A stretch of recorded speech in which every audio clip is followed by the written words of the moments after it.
बिस्मिल्लाहिर्रहमानिर्रहीम।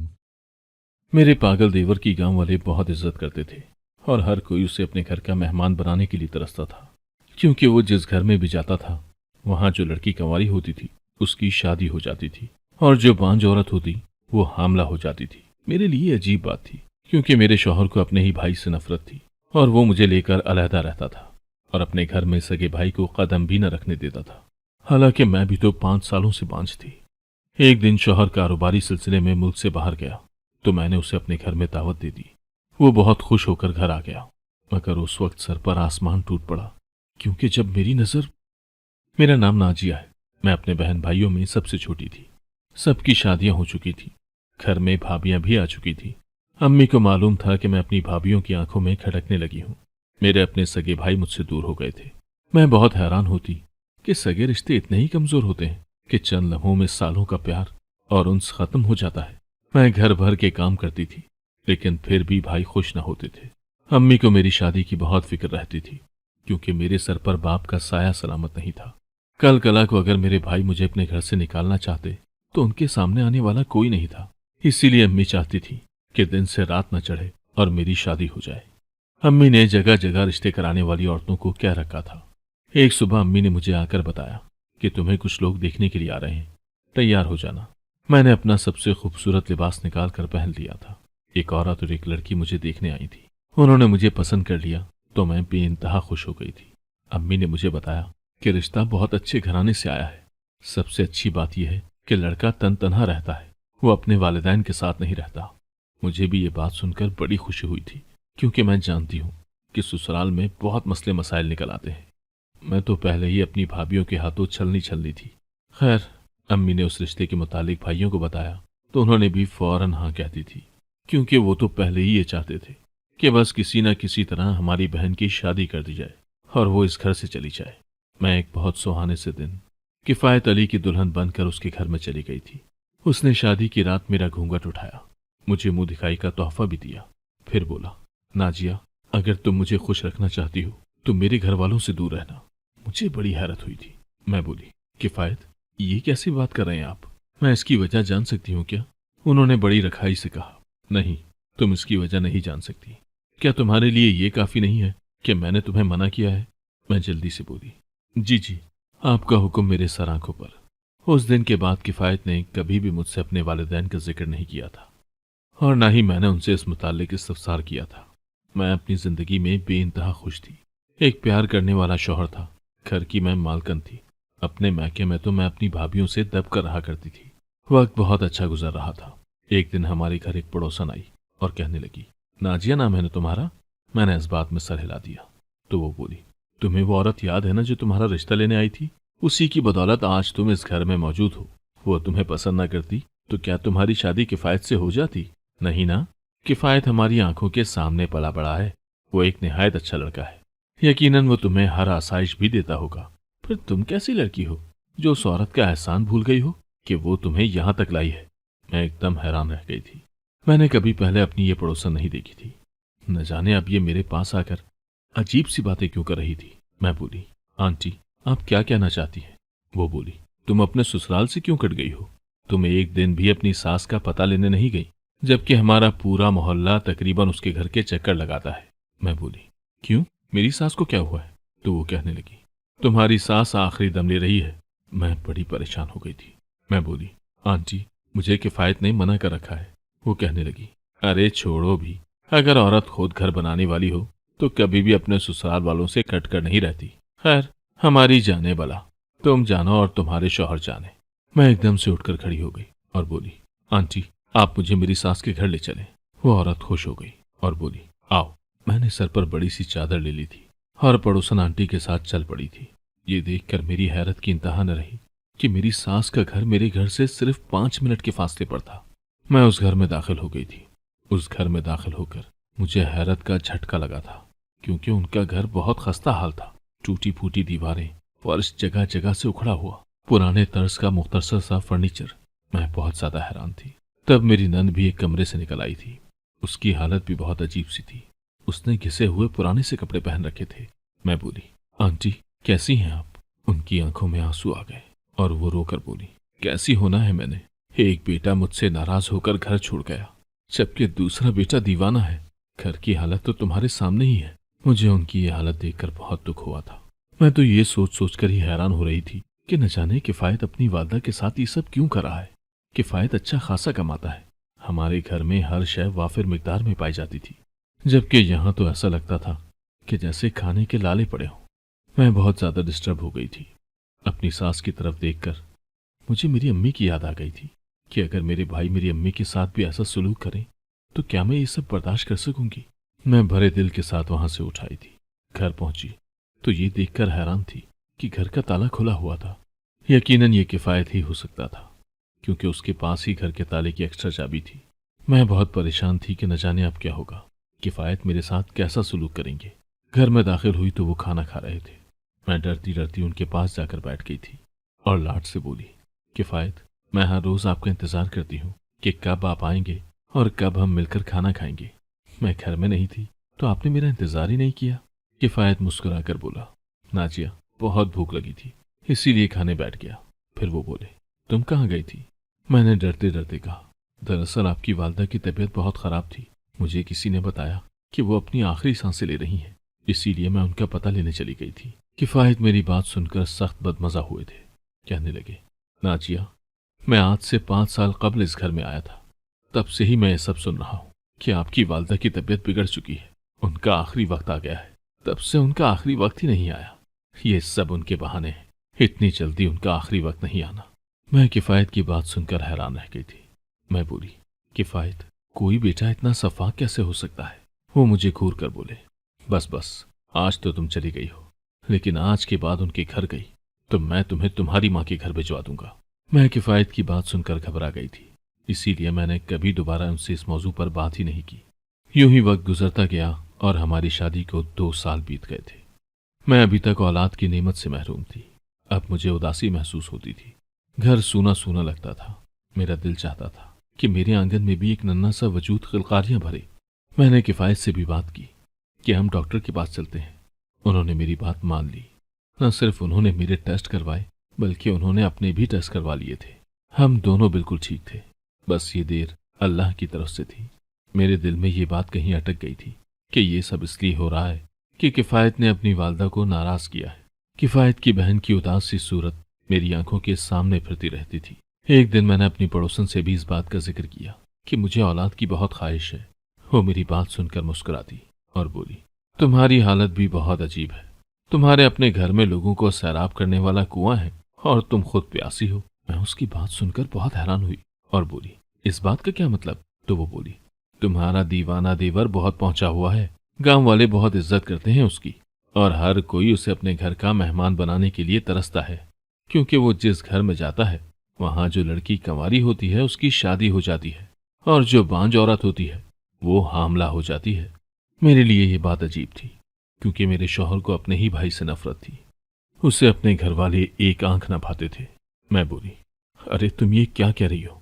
मुझे इस मोहल्ले में आए हुए 2 साल हो गए हैं, मगर मैंने आज तक इस किस्म की कोई बात नहीं सुनी। मेरी पड़ोसन बोली, नाजिया, तुम जाती ही कहाँ हो? तुम्हें तो पूरी दुनिया में अपने शौहर के अलावा कुछ नजर ही नहीं आता। तुमने इन 3 सालों में किसी से दोस्ती नहीं की, न कहीं आती हो और न जाती हो। ये तो मैं हूँ जो वक्त निकाल कर तुम्हारे घर चक्कर लगा लेती हूँ। नाजिया, यूं सबसे कटकर मत रहो, सबके घरों में आया जाया करो। मेरी दोस्त ठीक ही तो कह रही थी। मैंने फैसला कर लिया था कि अब मैं सबके साथ दोस्ती बनाकर रखूंगी। जब किफ़ायत घर आए तो मैं बोली, किफ़ायत, मैं आस पड़ोस के घरों में चली जाया करूं। सब मुझसे गिला करती हैं कि तुम घर से निकलती ही नहीं हो। किफ़ायत बोले, नाजिया, ये भी भला पूछने की बात है? तुम जहां चाहे आया जाया करो, मगर मेरी एक बात याद रखना, तुम्हें मेरी वालदा के घर जाने की इजाजत नहीं है। बाकी तुम्हारी मर्जी है, जहां जी चाहे जाओ। मैं चिढ़कर बोली, आखिर आप मुझे अपने घर वालों से दूर क्यों रखना चाहते हैं? किफ़ायत बोले, मेरी मर्जी। मैं बोली, किफ़ायत, हमारी शादी को 3 साल हो चुके हैं, आप मुझसे मजीद बातें नहीं छुपा सकते। किफ़ायत बोले, नाजिया, हाँ मैं जानता हूं कि हमारी शादी को 3 साल हो चुके हैं। मुझे औलाद की बहुत ख्वाहिश है। न जाने तुम अब तक मुझे औलाद क्यों न दे पाई, लेकिन अगर तुमने मेरी हुक्मदुली की तो मैं तुम्हें छोड़कर ऐसी औरत से शादी कर लूंगा जो कम से कम मुझे औलाद तो दे सके ना। किफ़ायत की बात सुनकर मेरी आंखों में आंसू आ गए थे। मैं वहां से उठकर अपने कमरे में चली आई थी। या खुदा, मैं किस दोराहे पर आकर खड़ी हो गई हूँ। मैंने खुद पर खूब लानत मलामत की कि शादी को 3 साल हो गए और मैंने अभी तक औलाद की फिक्र क्यों न की। अब मैं घर से निकलने लगी थी। आस पड़ोस में जाती तो लोगों से औलाद के मुतालिक पूछती रहती थी। कोई किसी हकीम का बताता तो कोई किसी डॉक्टर का। मैंने कोई जगह नहीं छोड़ी थी जहां मैं औलाद की गर्ज से नहीं गई थी। मगर न जाने अभी मेरी किस्मत में औलाद क्यों न थी। अब तो हर दिन मायूसी में गुजरता था। मेरी सहेली पड़ोसन ने मुझे बताया, तुम फिक्र न करो, तुम अकेली नहीं हो जिसके यहाँ औलाद नहीं हुई। हमारे साथ के मोहल्ले में हाजन बी की बहू तुमसे 6 माह कबल ब्याह कराई थी। वो बेचारी भी औलाद की नेमत से महरूम है। उसने कोई डॉक्टरी इलाज नहीं छोड़ा मगर कोई इफाका नहीं पड़ा। उसे अब सब मशवरा देते हैं कि वो तुम्हारे दीवाने देवर को अपने घर में दावत दे, मगर वो जरा पढ़ी लिखी है। वो कहती है कि मुझे इस किस्म की बातों पर कोई यकीन नहीं है। मैंने जब उस लड़की के मुतालिक सुना तो दिल को ढारस मिली थी। यूं ही मेरी शादी को 5 बरस हो चुके थे। इस दौरान किफायत ने एक बार भी मुझसे औलाद का मुतालबा नहीं किया था।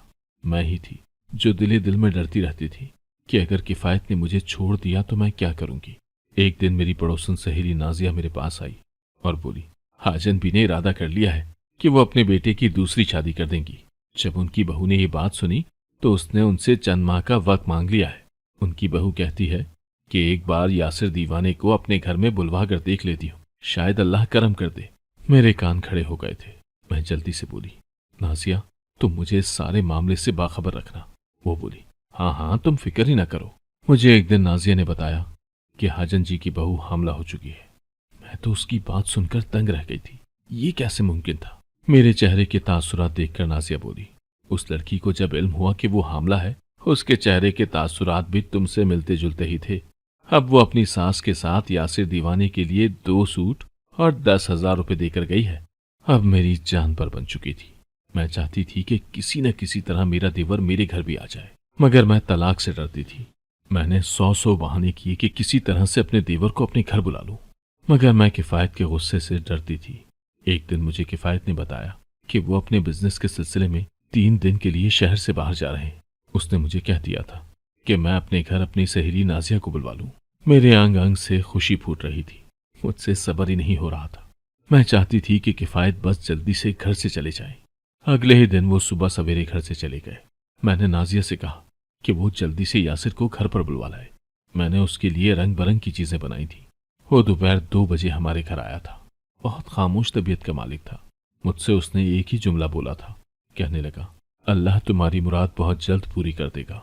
फिर वो पूरे घर में घूम फिर कर देखता रहा और फिर खाना खाकर चला गया। मैं नाजिया से बोली, नाजिया मेरी यहाँ औलाद कैसे होगी? मेरे देवर ने तो मुझे कोई दवा ही नहीं दी। नाजिया बोली, तुम फिक्र न करो, वो किसी को भी दवा नहीं देता। उसका तरीका इलाज ही है। वो पूरे घर में चल फिर कर देखता है और बस। मैं चुप कर गई थी। अब मुझे बेसब्री से इंतजार था कि कब मुझे औलाद की खुशखबरी मिलेगी। यूं ही 3 दिन गुजर चुके थे। किफायत घर वापस आ गए थे। वो बोले, आज मैं सारा दिन आराम करना चाहता हूँ। मैं बोली, आप आराम से सो जाएं। वो सो गए। मेरी तबीयत बैठे बिठाए खराब हो चुकी थी। मैं बहुत परेशान थी कि मुझे ये क्या हो गया है। किफायत जब सोकर उठे तब भी मेरी तबीयत खराब ही थी। किफायत मेरे लिए बहुत परेशान हुए थे। यूं ही 1 हफ्ता गुजर गया। एक दिन जब किफायत काम से वापस आए तो मैं उनके पास आने लगी, मगर चकराकर नीचे गिर पड़ी थी।